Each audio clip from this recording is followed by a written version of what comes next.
Sejam bem-vindos, filhos prediletos de Maria, assim como ela nos chama carinhosamente. Vamos para a nossa formação do Tratado da Verdadeira Devoção da Santíssima Virgem. Terceiro dia. Segundo princípio. Deus quer serviço de Maria na santificação das almas. Parágrafo 22. A conduta das três pessoas da Santíssima Trindade na encarnação e primeira vinda de Jesus Cristo é a mesma de todos os dias, de um modo visível, na Igreja, e esse procedimento há de perdurar até a consumação dos séculos, na última vinda de Cristo. Deus Pai ajuntou todas as águas e denominou-as mar, reuniu todas as graças e chamou-as Maria. Este grande Deus tem um tesouro, um depósito riquíssimo, onde encerrou tudo o que há de belo, brilhante, raro e precioso, até seu próprio Filho. E este tesouro imenso é Maria, que os anjos chamam o tesouro do Senhor, de cuja plenitude os homens se enriquecem. Deus Filho comunicou à sua mãe tudo o que adquiriu por sua vida e morte, seus méritos infinitos, suas virtudes admiráveis. Fê-la tesoureira de tudo que seu pai lhe deu em herança. E é por ela que ele aplica seus méritos aos membros do corpo místico, que comunica suas virtudes e distribui suas graças. É ela o canal misterioso, o aqueduto pelo qual passam abundante e docemente suas misericórdias. Deus Espírito Santo comunicou a Maria, sua fiel esposa, seus dons inefáveis, escolhendo-a para dispensadora de tudo que ele possui. Deste modo, ela distribui seus dons e suas graças a quem quer, quanto quer, como quer e quando quer. E dom nenhum é concedido aos homens que não passe por suas mãos virginais. Tal é a vontade de Deus, que tudo tenhamos por Maria, e assim será enriquecida, elevada e honrada pelo Altíssimo, aquela que em toda a vida quis ser pobre, humilde, escondida até ao nada. Eis a opinião da Igreja e dos santos padres. Se eu me dirigisse ao espírito fortes desta época, tudo isso que digo, simplesmente poderia prová-lo pela Sagrada Escritura, pelos santos padres, citando longas passagens em latim e aduzindo os mais fortes argumentos que o padre Poiré deduz e desenvolve em sua tríplice coroa da Santíssima Virgem. Falo, porém, aos pobres e aos simples que, por serem de boa vontade, terem mais fé que a maior parte dos sábios, creem com mais simplicidades e méritos. Portanto, contento-me de dizer simplesmente a verdade, sem me preocupar em citar todos os textos latinos, embora mencione alguns, mas sem os rebuscar muito. Continuemos. 27. Pois que a graça aperfeiçoa a natureza e a glória aperfeiçoa a graça. É certo que nosso Senhor continua a ser no céu tão filho de Maria como foi na terra. Por conseguinte, ele conserva a submissão e obediência do mais perfeito dos filhos para com a melhor das mães. Cuidemos, porém, de não atribuir a essa dependência o menor abaixamento ou imperfeição em Jesus Cristo. Maria está infinitamente abaixo de seu Filho, que é Deus. Portanto, não lhe dá ordens como uma mãe terrestre dá aos seus filhos. Maria, porque está toda transformada em Deus, pela graça e pela glória que, em Deus, transforma todos os santos. Não pede, não quer, não faz a menor coisa contrária à eterna e imutável vontade de Deus. Quando se lê, portanto, nos escritos de São Bernardo, São Bernardino, São Boaventura, etc., que no céu e na terra, tudo, o próprio Deus, está submisso à Santíssima Virgem, deve-se entender que a autoridade que Deus espontaneamente lhe conferiu é tão grande que ela parece ter o mesmo poder que Deus e que suas preces e rogos são tão eficazes que se podem tomar como ordens junto de sua majestade. E ele não resiste nunca às súplicas de sua mãe, porque ela é sempre humilde e conformada à vontade divina. Se Moisés, pela força de sua oração, conseguiu sustar a cólera de Deus contra os israelitas, de tal modo que o Altíssimo, infinitamente misericordioso Senhor, lhe disse que o deixasse encolerizar-se e punir aquele povo rebelde, que devemos pensar, com muito mais razão, na prece da humilde Maria, a digna Mãe de Deus, que tem mais poder junto da majestade divina, que as preces e intercessões de todos os anjos e santos do céu e da terra? No céu, Maria dá ordem aos anjos e aos bem-aventurados. Para recompensar sua profunda humildade, Deus lhe deu o poder e a missão de povoar de santos tronos vazios, que os anjos apóstatas abandonaram e perderam por orgulho. E a vontade do Altíssimo, que exalta os humildes, é que o céu, a terra e o inferno se curvem de bom ou mau grado às ordens da humilde Maria, pois ele a fez soberana do céu e da terra, general de seus exércitos, tesoureira de suas riquezas, dispensadora de suas graças, artífice de suas grandes maravilhas, reparadora do gênero humano, mediadora para os homens, exterminadora dos inimigos de Deus e a fiel companheira de suas grandezas e de seus triunfos. Por meio de Maria, Deus Pai quer aumente sempre o número de seus filhos até a consumação dos séculos. E diz-lhes estas palavras: habita em Jacó, isto é, faze tua morada e residência em meus filhos e predestinados, figurados por Jacó, e não nos filhos do demônio, nos réprobos que Esaú figura. Assim como na geração natural e corporal há um pai e uma mãe, há na geração sobrenatural um pai que é Deus e uma mãe, Maria Santíssima. Todos os verdadeiros filhos de Deus e os predestinados têm Deus por pai e Maria por mãe. E quem não tem Maria por mãe, não tem Deus por pai. Por isso, os réprobos, os hereges, os cismáticos, etc., que odeiam ou olham com desprezo ou indiferença a Santíssima Virgem, não têm Deus por pai, ainda que disso se gloriem, pois não tem Maria por mãe. Se eles a tivessem por mãe, haviam de amá-la, honrá-la, como bom e verdadeiro filho ama e honra naturalmente sua mãe, que lhe deu a vida. O sinal mais infalível, indubitável para distinguir um herege, um cismático, um réprobo, de um predestinado, é que o herege e o réprobo ostentam desprezo e indiferença pela Santíssima Virgem e buscam por suas palavras e exemplos, abertamente ou às escondidas, às vezes sob belos pretextos, diminuir e amesquinhar o culto e o amor a Maria. Não foi nesses que Deus Pai disse a Maria que fizesse sua morada, pois são filhos de Esaú. O desejo de Deus Filho é formar-se, por assim dizer, encarnar-se todos os dias por meio de sua mãe, em seus membros. Ele possui tua herança em Israel, como se dissesse: Deus, meu Pai, deu-me por herança todas as nações da terra, todos os homens bons e maus, predestinados e réprobos. Eu os conduzirei, uns com a vara de ouro, outros com a vara de ferro. Serei o pai e advogado de uns, o justo vingador para os outros, o juiz de todos. Mas vós, minha querida mãe, só tereis por herança e possessão os predestinados, figurados por Israel.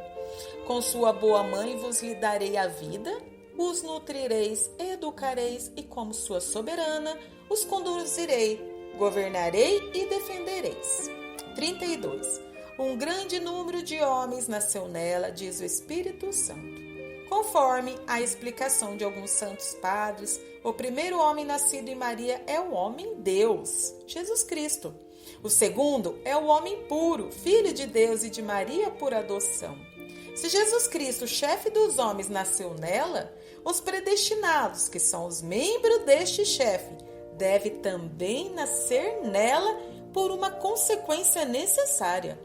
Não há mãe que dê à luz a cabeça sem os membros ou os membros sem a cabeça. Seria uma monstruosidade na natureza. Do mesmo modo, na ordem da graça, a cabeça e os membros nascem da mesma mãe. E se um membro do corpo místico de Jesus Cristo, isto é, um predestinado, nascesse de outra mãe que Maria, que produziu a cabeça, não seria um predestinado, nem membro de Jesus Cristo, e sim um monstro na ordem da graça. 33. Além disso, pois que Jesus é agora mais do que nunca o fruto de Maria, como lhe repetem 1000 e 1000 vezes diariamente o céu e a terra. Bendito é o fruto do vosso ventre. É certo que Jesus Cristo, para cada homem em particular que o possui, é tão verdadeiramente o fruto e obra de Maria, como para todo mundo em geral. Deste modo, se qualquer fiel tem Jesus Cristo formado em seu coração, pode atrever-se a dizer: 1000 graças a Maria. Este Jesus eu possuo, com efeito, seu fruto, e sem ela eu jamais o teria. Pode-se ainda aplicar-lhe com mais propriedade que São Paulo aplica a si próprio as palavras: dou à luz todos os dias os filhos de Deus, até que Jesus Cristo seja neles formado em toda a plenitude de sua idade. Santo Agostinho, sobrepujando a si mesmo, e tudo o que acabo de dizer confirma que todos predestinados para serem conformes à imagem do Filho de Deus são neste mundo ocultos no seio da Santíssima Virgem. E aí guardados, alimentados, mantidos e engrandecidos por esta boa mãe, até que ela os dê a glória depois da morte, que é propriamente o dia de seu nascimento, como qualifica a Igreja a morte dos justos. Ó mistério de graça, que os réprobos desconhecem e os predestinados conhecem muito pouco. É vontade de Deus, Espírito Santo, que nela e por ela se formem eleitos. Lhe diz ele: minha bem-amada e minha esposa, lance meus eleitos às raízes de todas as virtudes, a fim de que eles cresçam de virtude em virtude, de graça em graça. Tive tanta complacência em ti, quando vivias na terra, praticando as mais sublimes virtudes, que desejo ainda encontrar-se sobre a terra, em que deixes de estar no céu. Reproduze-te, portanto, em meus eleitos, que eu veja neles com complacência as raízes de tua fé invencível, de tua humildade profunda, de tua mortificação universal, de tua oração sublime, de tua caridade ardente, de tua firmíssima esperança e de todas as tuas virtudes. É sempre a minha esposa tão fiel, tão pura e tão fecunda como nunca. Que tua fé me dê fiéis, que tua pureza me dê virgens, que tua fecundidade me dê eleitos e templos. Quando Maria lança suas raízes em uma alma, maravilhas de graça se produzem, que só elas pode produzir, pois é a única virgem fecunda que não teve jamais nem terá semelhante em pureza e fecundidade. Maria produziu com o Espírito Santo a maior maravilha que existiu e existirá, um Deus homem, e ela produzirá por conseguinte as coisas mais admiráveis que hão de existir nos últimos tempos: a formação e educação dos grandes santos, que aparecerão no fim do mundo, que está reservada, pois só esta Virgem singular e milagrosa pode produzir em união com o Espírito Santo as obras singulares e extraordinárias. Quando o Espírito Santo, seu esposo, a encontra numa alma, ele se apodera dessa alma, penetra com toda a plenitude, comunicando-lhe abundantemente. E na medida em que lhe concede sua esposa, uma das razões porque hoje em dia o Espírito Santo não opera nas almas maravilhas retumbantes, é não encontrar ele em uma união bastante forte entre as almas e sua esposa fiel, inseparável. Digo esposa inseparável porque depois que este amor substancial do Pai, do Filho desposou Maria para produzir Jesus Cristo, o chefe dos eleitos e Jesus Cristo nos eleitos, nunca a repudiou, pois ela tem sido sempre fiel e fecunda. Meus irmãos, é um breve comentário desse capítulo 22 ao 36. É muito lindo o que Deus espera de uma alma que tem Maria. É muito lindo você ver que Ele espera, nesses tempos, que essas almas respirem Maria. O Espírito Santo, seu esposo, olha que lindo, quando o Espírito Santo, seu esposo, a encontra numa alma, ele se apodera dessa alma, penetra com toda a plenitude, comunicando na medida que ele concede sua esposa. Gente, olha que coisa mais linda! Olha o que essa consagração que vai produzir nas nossas almas. É o encontro do Espírito Santo com Maria. O encontro de Maria com o Espírito Santo, vice-versa. Olha a importância de sermos consagrados a Nossa Senhora. A partir do momento que entregamos tudo a ela, o Espírito Santo une a alma, a nossa alma, a de Nossa Senhora.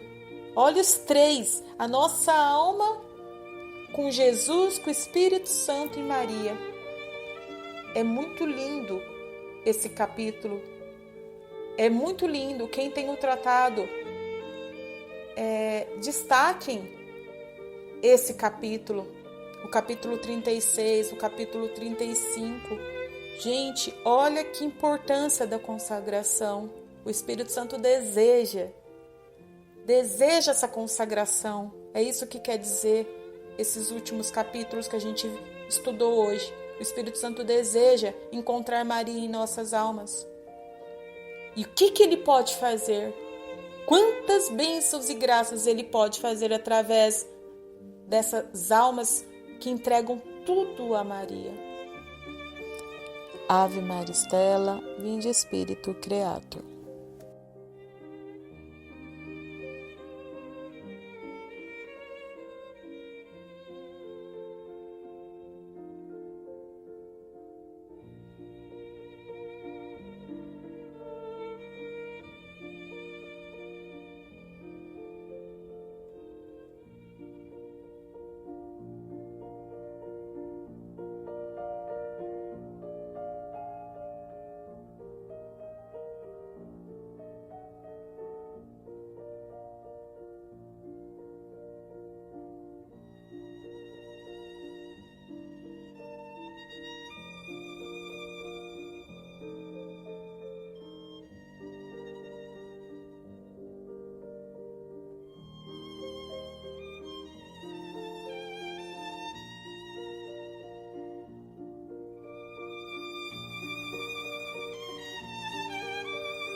Vamos agora para os exercícios espirituais dos 12 dias preliminares.